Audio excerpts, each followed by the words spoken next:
मोटे तौर पर मैंने राष्ट्रपति जी को कहा है कि हमें 9 तारीख शाम को सुविधा रहेगी।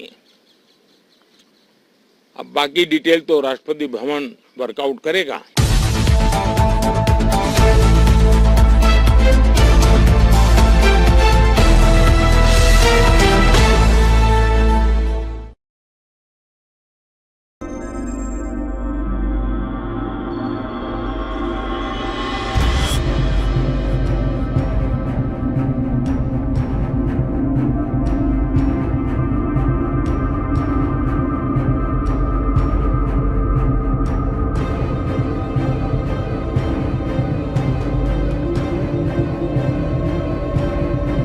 को भी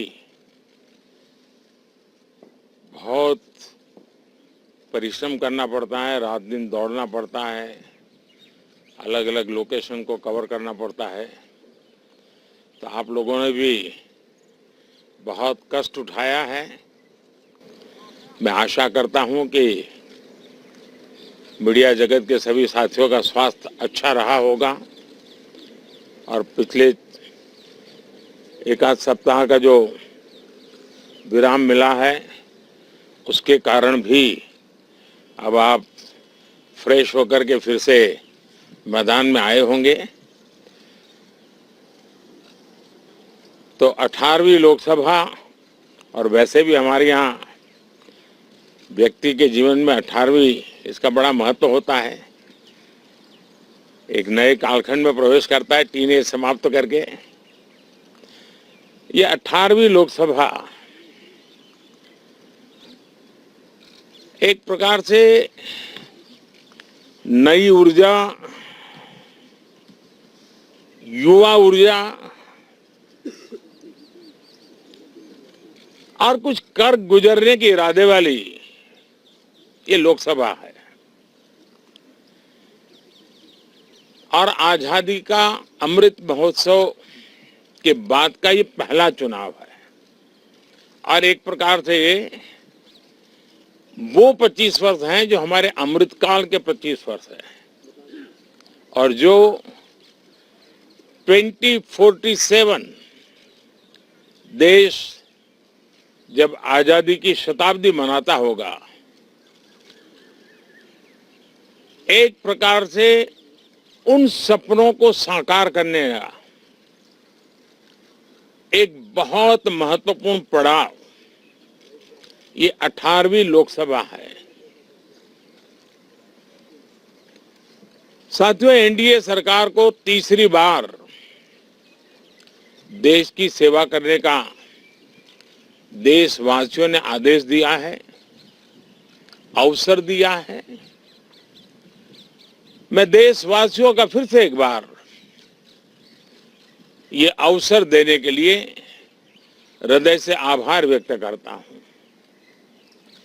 और मैं देशवासियों को विश्वास देता हूं कि पिछले 2 टर्म में जिस गति से देश आगे बढ़ा है, समाज के हर क्षेत्र में परिवर्तन साफ साफ नजर आ रहा है। 25 करोड़ लोगों का गरीबी से बाहर आना, ये अपने आप में हर भारतीय के लिए बड़ा गर्व का विषय है। और मैं देशवासियों को विश्वास दिलाता हूं कि 18वीं लोकसभा में भी, हमारे 5 साल के कार्यकाल में भी, हम उसी गति के साथ, उतने ही समर्पण भाव से देश की आशा आकांक्षाओं को पूर्ण करने में कोई कमी नहीं रखेंगे। आज सुबह एनडीए की मीटिंग हुई थी। एनडीए के सभी साथियों ने मुझे फिर से एक बार इस दायित्व के लिए पसंद किया है। और सभी एनडीए के साथियों ने राष्ट्रपति जी को इसकी जानकारी दी और राष्ट्रपति जी ने मुझे अभी बुलाया था और मुझे प्रधानमंत्री डेजिग्नेटेड के रूप में काम करने एक नियुक्ति दी है और मुझे शपथ समारोह के लिए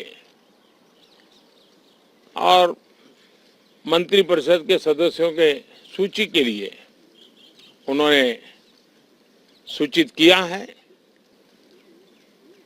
मोटे तौर पर मैंने राष्ट्रपति जी को कहा है कि हमें 9 तारीख शाम को सुविधा रहेगी। अब बाकी डिटेल तो राष्ट्रपति भवन वर्कआउट करेगा और हम तब तक मंत्रिपरिषद की सूची राष्ट्रपति जी को सुपुर्द करेंगे। उसके बाद शपथ समारोह होगा। साथियों, सरकार एनडीए की एक प्रकार से एनडीए 1, एनडीए 2 और एनडीए 3 ये एक निरंतरता है और हमारे संकल्पों को लेकर के, सुशासन के प्रति हमारी प्रतिबद्धता को लेकर के और देश के सामान्य जन के सपनों को पूरा करने के प्रयास के रूप में इस निरंतरता को हम और अधिक ऊर्जा के साथ और अधिक व्यापक विजन के साथ आगे बढ़ाएंगे और समय सीमा में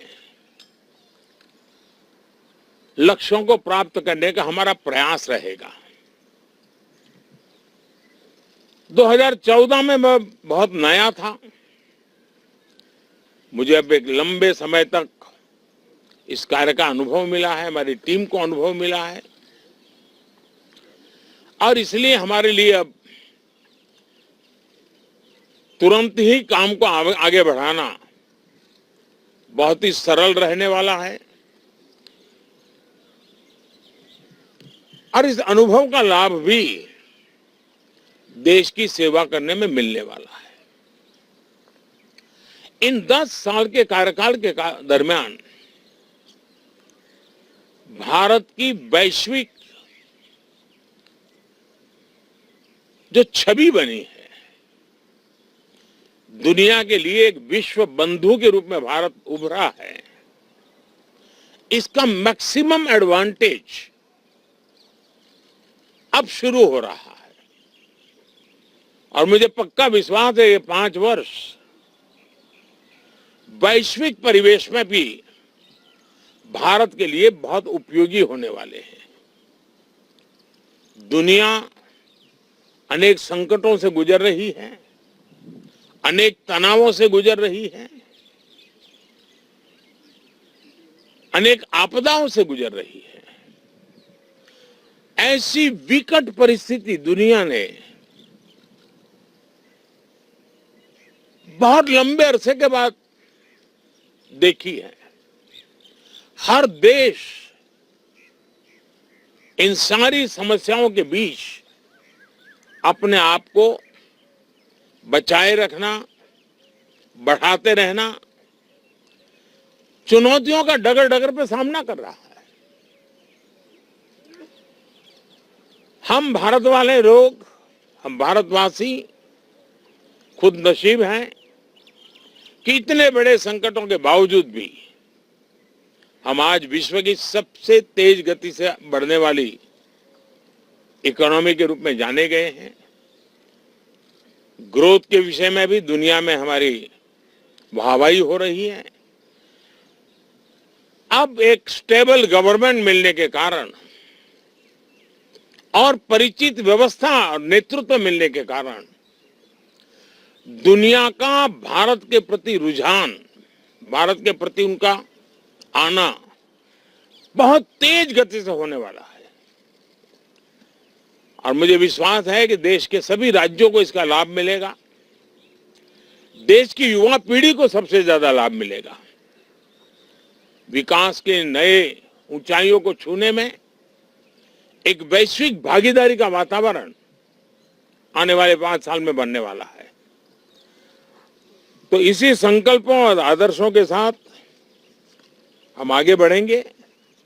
मैं राष्ट्रपति जी का हृदय से आभार व्यक्त करता हूं कि एक बहुत बड़े महत्वपूर्ण दायित्व के लिए उन्होंने मुझे निमंत्रित किया है। आप सबका भी दोस्तों बहुत बहुत धन्यवाद।